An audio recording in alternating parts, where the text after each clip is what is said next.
It came about actually because David Sachs didn't do the show. They called David, asked him to do the show MASH.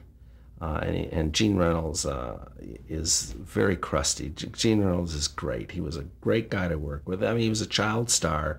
He knows the business inside and out. And he is no BS. I mean, he's right to the point. And David told him that he wanted to have a continuing role in the series and direct 4 or 5 episodes a year. And Gene says, well, have you ever directed? And David said, no. And he says, well, this can't work. So he called Frank Lixman. He says, you're on CBS, we're on CBS. Who's your medical advisor?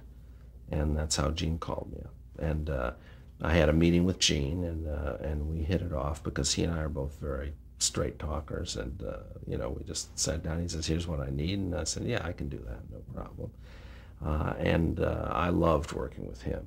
He was fabulous. I mean, who wouldn't want to work with Gene Reynolds and Larry Gelbart, for God's sake? I mean, if you're in this business, I mean, two of the most talented guys around. So you came in, did you come in on the pilot, or?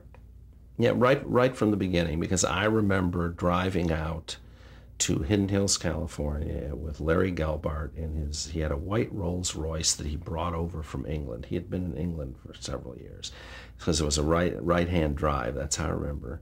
And Gene Reynolds and me and Alan Alden, I can't remember if Burt was there, but there were about 4 or 5 of us in the car.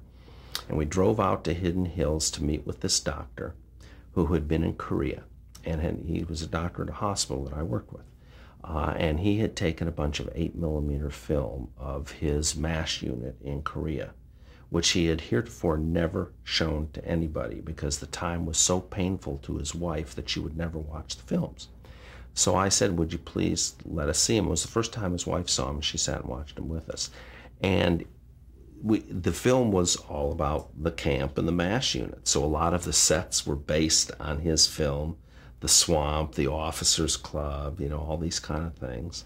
And so that's what I did. I would constantly be looking for people who had been in Korea, who had been in Vietnam, because the experience is the same, anyone who'd been in a war zone or worked in a MASH unit.